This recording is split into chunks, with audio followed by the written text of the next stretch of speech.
हाँ तो हम सब तो चुनबे ओहने आदमी तमाम जते से चोर उचक्का सब था छे आ हेते हुआ। अच्छा नीक लोग तो नहीं हेते नीक लोग ना अहाँ नीक लोग के देबे ना वोट। नीक लोग के तो वोट देबे करबे वो तो हमरा दिमाग में बैसल है लेकिन हम जेकरा वोट देबे नीक लोग के वो हारिए बात करी छे। भगवान से प्रार्थना करू जे अहाँ जकरा वोट देबे सह जीता। नहीं वो हार जाए हम देबे नीक लोग के आ नीक लोग के जे से 99 टा नहीं देते तो केना वो जीतते।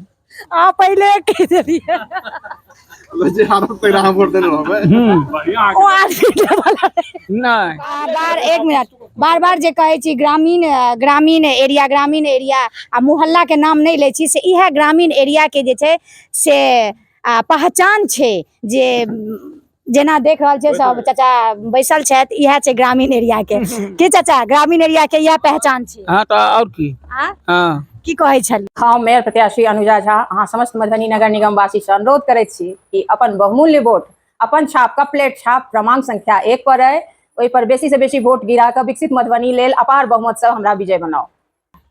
कहलो हाँ जे ई जे योजना देलिए से योजना कोनो एलैया अहाँ के जे छै से ई जनता ले योजना तो अहाँ के सरकार ले छै सरकारे देलके सरकारे ले छै अरे बा योजना देलकै या आइटम मान लिया 25 लाख के आ ओकरा जे ओ कहे छै जे हमरा 10 लाख रुपया दऽ दिया तकर बाद अहाँ योजना चलाउ नहीं देब तो ओ बंद करै छै।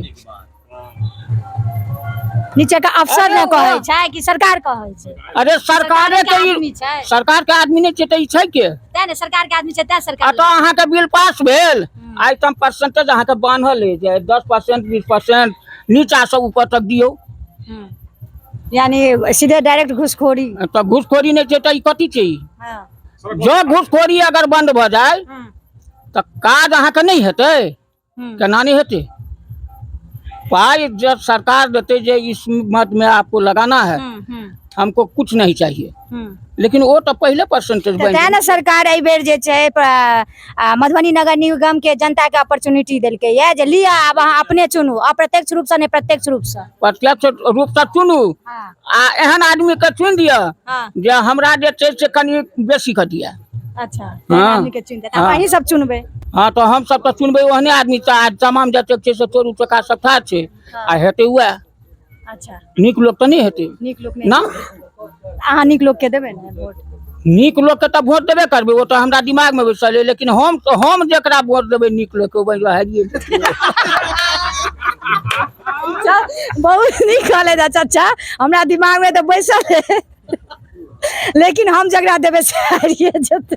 हाँ ठीके बात छै हम अहाँ के जे छै से चोर उचक्का बेईमान के जे छै से हमहू सब छी एकटा फील्डक आदमी सुन लिया आ हम सब जे छै से अहाँ के पहचानै छियै आदमी के ओइ में के नीक लोग के खराब लोग से सबटा जानै छियै। पहचान अगर कही तो ग्रामीण लोग के पहचान बहुत नीक होय छै जे बुद्धिजीवी सब अपने लोगन कहलिया अखन हम नहीं कहब हम गिनती छै से अहूँ बुझैत हेबै आ लगभग सब बुझै छै सबटा तो उचक्के सब छै आ उचक्के सब अहाँ के जे छै से बात करी छे। भगवान से प्रार्थना करू जे अहाँ जकरा वोट देबे सह जीता। नहीं वो हार जाए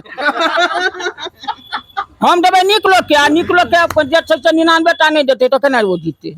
आ पहले कह देलिए जे हारत पे राम वोट देने होबे ओ आदमी वाला नहीं चोरे सरकार के दियो ना हार जतियो। चाचा अभी जे वीडियो देखता चाचा ई वीडियो आप जेते जता तक से जते कैंडिडेट से अहाँ सब वोट लेबा नहीं एता नहीं मांगता हम देबो नहीं करबन वो यदि हमरा कहता आ रुपयो यदि देखेता तो रुपया के भरमार हमरा लेबे नहीं करता अहाँ कहले हम जकरा देबे से हार जेते। नीक लोग अहाँ के गिनतीये नहीं छै दुनिया में।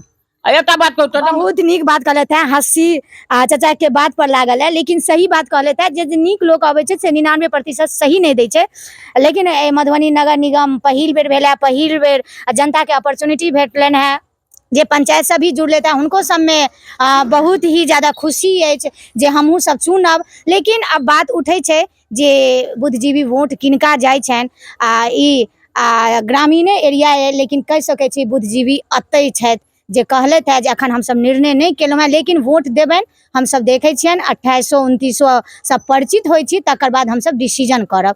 एहि वीडियो के ज्यादा से ज्यादा शेयर करू ताकि हमर चाचा के बात पर सब हंसत और सही बात कहले थे आ सब गोटे वीडियो के देखत कमेंट्स जरूर करब। जय मिथिला जय मैथिली धन्यवाद।